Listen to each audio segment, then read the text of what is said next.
And I want to talk to you tonight about the joy of service. Now, this is something that I've been kind of caught up in lately, and I'm having a good time with it, and I'm learning a lot. It came to me today when I was about 22, maybe 23 years old. I had a chance to see Og Mandino live. My dad was an insurance guy, and he had tickets to one of those everyone in the world is at the Coliseum moments, and Og Mandino was one of them. And it's the only time I've been to one of those rallies. And I went, and Og Mandino was kind of Tony Robbins was there, everybody was there, but everyone wanted to see Og Mandino because his book, Greatest Salesman in the World, had just come out. And everyone wanted to see Og. And he came out, and he had a book, and it had a cover on it, a professional cover, and the cover said, the greatest business book in the world. The greatest business book in the world. And he showed this, and he says, none of you know what this is. How many of you have read Greatest Salesman in the World? And everyone's hands goes up and screams, and everyone's excited. And he runs through a couple of his other books and screams, everyone's excited. And he says, this eclipses my other books by far. And it's the greatest business book ever written. How many of you want to read it? And of course, standing ovation. And he took off the cover, and it said, Holy Bible. And it was a moment. It was a moment when he said, okay, none of you expected that the Holy Bible could be the best business book on earth. The greatest business book in the world. He says, but it is. So that came to me today as I was considering what I want to talk to you about. Not a religious talk, but the principles of life are there. It was written by men. You know, don't get too caught up in the Word Bible. It was written by men. It was written by great men. It was written by scholars. It was written by the teachers of the time, the scholars of the time. These were people, a lot of them well-educated, some of them not well-educated, all of them that had great passion for what they do. You see what I'm describing? I'm describing an Og Mandino moment. That's who wrote this book.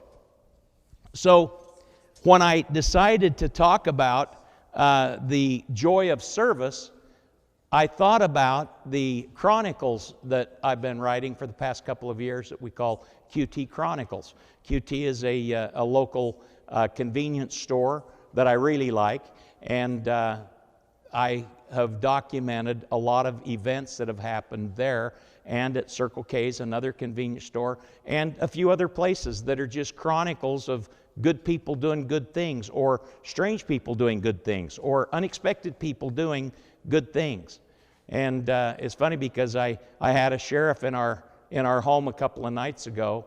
I wrote a chronicle about it today or yesterday. Time runs together.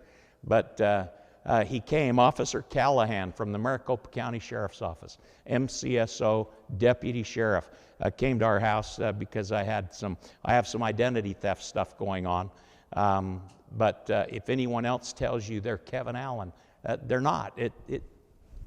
Here. So when I told him about QT Chronicles, he went off and started telling me stories. He could have been there all night. It was amazing. So here's what I want to talk about. The joy of service, I broke it down into two pieces. One, invisible service, and one, recognition-worthy service. Two different things. You know, I'm not one, and I admit it, I don't really enjoy invisible service all that much. That's the kind of thing where you sneak in and do something great and you leave and no one ever knows who did it. I want the applause. I get that. I admit that. I want the applause. But it's not because I need the applause. It's because I need to feel that moment. Not for me, but I want to see you. I want to feel that. And I don't need the gratitude, but I do need to see you react. So that's why I'm not the Lone Ranger. I don't do it and then ride off. I want to be there for the punchline because I want to feel that. And so I'm not great at invisible service, but there are a lot of people who are. There's people who are able to serve and disappear. And man, that's got to be at a higher level. I believe than what I do. That's got to be at a higher level of service. But the other is recognition service, and that's awesome for everybody. That's kind of the pay it forward method, where you're the car in front of the car and you pay for their coffee or their burgers and you leave. That's not Lone Ranger, because the person in the window is just saying, "You're awesome, man. You're awesome." Yeah, no, I'm not awesome. Just don't tell them, but just say the guy in front of you. Don't tell them any more than that. Well, you're getting your recognition. So that's fun, but that's the pay it forward. So I talk also about my time out at the prison. I've been doing that for about 2.5 years, serving as a minister out at the prison, a chaplain out at the prison, and that's service. But it's not service to me, just like it's not service to do some of the things I'm about to talk about. That's not service, that's just fun. That's just more rewarding to me than to them. But man, the inmates, they love you for serving them. So what I'm trying to tell you is the joy of service isn't just you giving. There's a lot of recognition in service. And it doesn't even have to come from that person. But if you're married, your spouse knows you're serving. You want a good time? You come home from serving in church, your wife loves you. That's just real. Or serving church as a woman, you come home, your husband loves you for what you do. Even though they don't say, "I love, honey, that you serve in church." Won't say that a lot. But I'll tell you what, that's a turn on, especially to a woman, when a man is godly in any way. That's a turn on. Because when they talk about the natural man, they don't talk about the natural woman, do they? Because I think the natural woman's probably pretty good. But the natural man, he's a waste. And so when you do anything that's a little bit unnatural and godly, your wife is just all over you. That's what I was trying to say. So let's talk about, first of all, where service is talked about. And it comes from the greatest business book in the world. And I started documenting some of these things. And I just want to share a few thoughts. They're scriptures, but that's just citations. That's just highlighted lines in the greatest book on business in the world. That's all I'm going to read you from. And I'll tell you, Matthew 25:40, you'll recognize, and the king, and this is a scholar talking, "And the king shall answer and say unto them, Verily I say unto you, inasmuch as ye have done it unto one of the least of these my brethren, you've done it unto me." That's service. That is pure service, right? That's what he's talking about. John 13:34, "A new commandment I give unto you, that ye love one another as I have loved you, that ye also love one another." That's service, right? Talking about service. All of these scholars, that's two different scholars there. Luke said it this way, "And as ye would that men should do to you, do ye also to them likewise." Another scholar, Peter. Here's another scholar. "And above all things have fervent charity among yourselves, for charity shall cover the multitude of sins." Now here's what I love about that one, that quotation from a scholar of old. Anytime the good book promises you blessings beyond the service that you're rendering, and they include forgiveness of sins, man, I'm all over that one. And there's a lot of them. There are ways, literally, you can buy forgiveness of your sins. That says right there that charity takes care of a multitude of sins.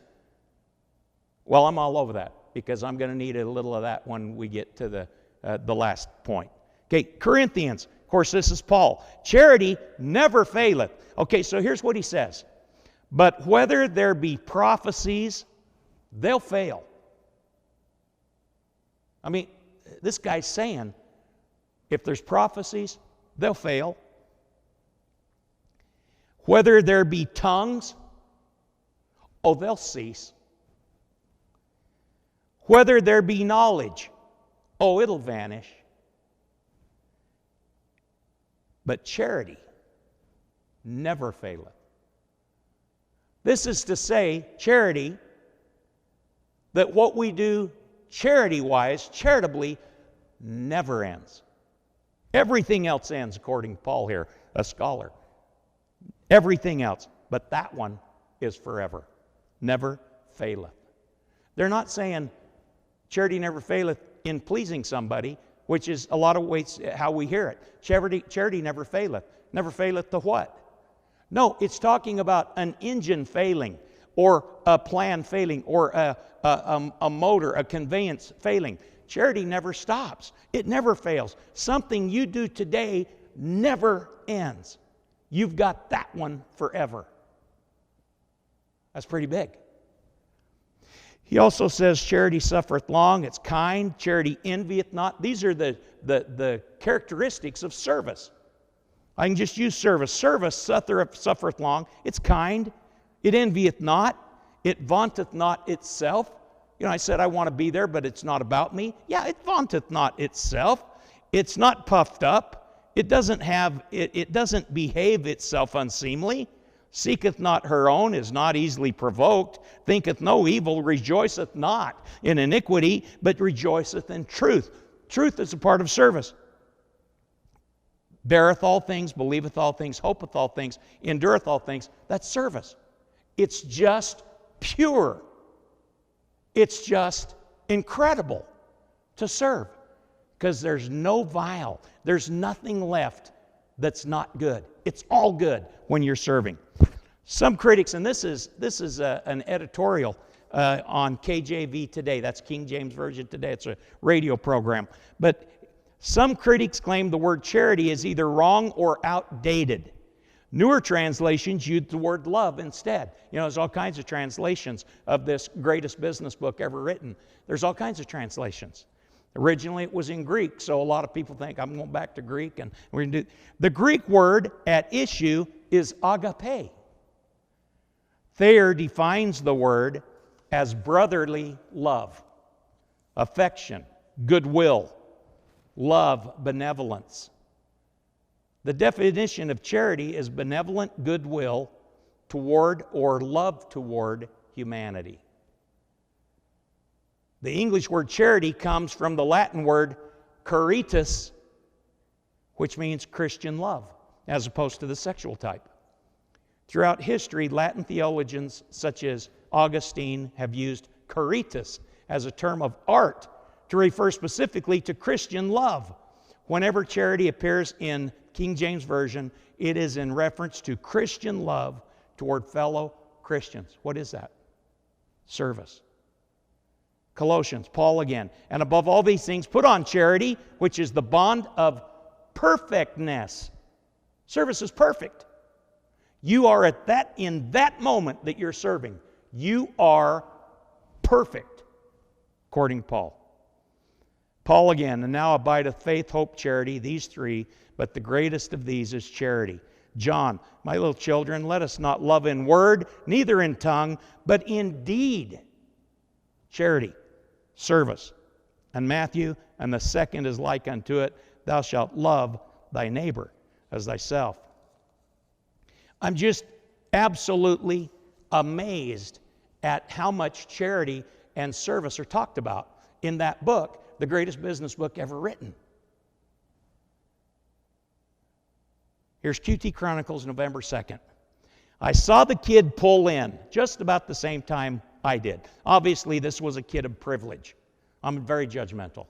This was a kid of privilege driving a brand new short bed 4x4 pickup truck, gunmetal black and shiny as could be. When he got out, his appearance just screamed, "Trust fund, baby." Although I've only seen those people in the movies. He was young, high school age, muscular and handsome, and every hair of a perfect blonde coif was in its place. That's hairdo. He was dressed in what I can only imagine are the best threads available. Me not being one to know that in thing or store of choice things these days. I would have guessed his name to be Chip or Skip. You get the scene, right? This was a spoiled, never worked a minute brat. Just saying. We headed into QT about the same time, except he jumped ahead of me to open the door for a lady and a kid, kissing up obviously. I saw him out of the corner of my eye, ordering a custom egg sandwich at QT. Without bread. As I looked for the custard-filled donut with the most chocolate frosting, who even knew you could order a special-made sandwich at QT?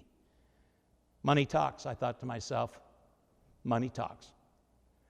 I saw him at the checkout as he put a different lady in front of him with her 2 bratty kids drinking slushies at 7 a.m. Shh. I don't blame him. Get them out of here. It took me an extra minute to charge my $2 on a credit card and follow him out of the store. He had disappeared. There was his truck right up front next to mine, but he was nowhere to be seen. As I opened my door to swing in, I saw him out by the pumps, of all things, loading those 2 snot-nosed kids into their car seats in an old van. The mom was standing by watching and offering support. When he finished, she hugged him, and he shouted goodbye as he grabbed his little sandwich off the top of the pumps and jogged back to his showroom floor truck. I had to know, but I had a suspicion forming by now. Do you know that lady? I asked him. Nope, came his response. She just had her hands full, so I helped her. Tell me about your truck, I continued. Oh, it's not my truck, it's my big brother's. Isn't it something? If I help him with his chores every day, I get to drive to school on game day. I said goodbye and changed my mind. Chores, manners, pride, joy, and $1 million smile were trademarks of a well-raised young man. If I hadn't taken time to watch it all unfold, my opinion would have been wrong, but only by about 100%. Quick to judge others is not a trait anyone should own or be proud of. Service is the key to joy. And all of us have an ability to do it. It's not a big deal. It's as small as opening the door, which I've been scolded for before. So don't take it personally. Service is from your heart, not necessarily from theirs. It's as complex as planning something that you know somebody needs, but it's as simple as watching for opportunities. Watch for opportunities to serve. I promise you, I could leave here right now. I could go to the Circle K or to the QT, and I could serve in the next 10 minutes. I don't know how, but I see it every time I go there. The deputy told me night before last about $6 that he had in his pocket when he saw a lady out by the pumps with a car full of kids and no pump in the gas tank. He said he knew exactly what was happening. This lady didn't have money for gas. He walked over and asked her what was up. He said he saw endless children in this car. And he said, as he talked to her, he realized, and they said, no one in the car had eaten in the past 24 hours. He reached in his pocket and found $6. That's all he had. And he didn't want to go into QT because he knew that wasn't going to buy much in QT. He remembered his wife saying that the fast food store that sells the most food for the dollar is Taco Bell. And so he went. There's one not far from us, and he shot over to the Taco Bell. And he pulled in his expedition, and he said, I need food for a hungry family. Here's my $6, and he threw it on the table. He says, that's all I've got. Threw it on the counter and said, I need food for a hungry family. It's a bunch of kids. So he said he figured it was going to be one of those 10 tacos for $5 or whatever. But he said, give me all you can give me for $6. And he said within 5 minutes he saw him loading a grocery bag full of food. And then a second grocery bag full of food. Then a third grocery bag full of food. And the manager handed him back his $6. And he said, it was easily 10 pounds of food. And he said, I don't want you to get in trouble. And he said, the kid that was here when you came in said he'll put in his money to pay for it. So did 2 other kids that work here, and he pointed to 2 other kids. He said, they all want to pay for it, and they don't want you to pay for it. He said, we'll be fine. I'll make sure it's all paid for. And he's crying when he's telling Robin and I this story. This is a deputy sheriff who has other things to do. He said, another funny thing, he said his wife will never let him take more than $10 to work because she knows he'll spend it on somebody who needs it. Service is amazing. I want to invite you to give it a try. I want to hear about, see, this is me. I don't want to be silent. I want to hear about your experiences. I want you to share them with me. If you get a chronicle, tell me about it. Let's write it up. We don't have to use your name. I'll take credit. But share your stories. I've really enjoyed sharing mine with you tonight. And I hope that you like it. I hope it inspires you. I hope it causes you to do something differently. Because here's what I can tell you. Jason said some things tonight that are going to cause me to do something different or differently. Keaton said some things tonight that are going to cause me to do some things differently. That's why this is worthwhile. Getting out from in front of that television for an hour each week will change your life. I hope tonight starts that for you. Have a great week. We'll see you back here next Thursday. Good night, everybody.